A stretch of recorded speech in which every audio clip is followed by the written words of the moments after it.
26, 2023 na kung saan sa ngayon po ay may dalawang klase ng salubungan ng mahangin ang nakakapekto po ngayon dito sa ating bansa. Una na po dyan ang ITZZ o yung salubungan ng dalawang magkaibang hangin na mula sa Northern at Southern Hemisphere ang umiiral po sa silangang bahagi ng Mindanao at nakapanao po dyan ang cloud clusters na ating binabantayan na posibleng may mabuong LPA sa susunod po ng mga araw na magpapaulan sa ilang bahagi po ng ating bansa.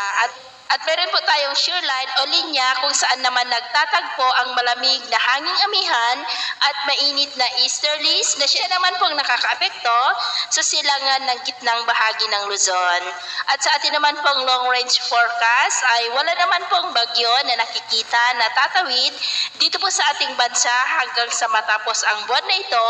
pero nananatili na may isang banta ng bagyo na posibleng mabuo sa silangan ng ating bansa sa unang linggo ng susunod na buwan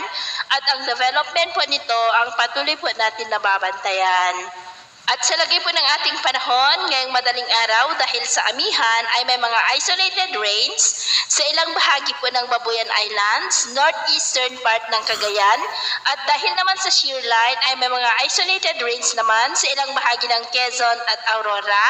at dahil naman sa mga localized thunderstorm ay may mga isolated rains sa ilang bahagi ng La Union, Benguet, Pangasinan, Northern Palawan, Oriental Mindoro, ilang bahagi ng Bacolod, Bohol, Southern Leyte, Surigao del Norte, Sarangani at Davao Oriental. At mamaya po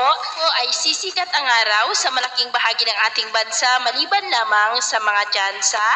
ng maulap na kalangitan na may mga pulupulong pag-ulan sa ilang bahagi ng Palawan, ilang bahagi ng Iloilo, Bohol, Southern Leyte at Dinagat Islands. At mamayang hapon, mas mataas muli ang tsansa ng maulap na kalangitan na may mga pulupulong pag-ulan sa ilang bahagi ng ating bansa. Kaya kung lalabas po tayo sa ating mga tahanan, ay ugaliin po natin lagi ang magdala ng kahit anong palangga natin sa init ng araw at proteksyon na rin po sa mga biglaang buhos ng ulan. At sa atin naman po mga baybayin, wala po tayong nakataas na namang gale warning signals, pero ba yung pag-iingat lamang po kung papalaot tayo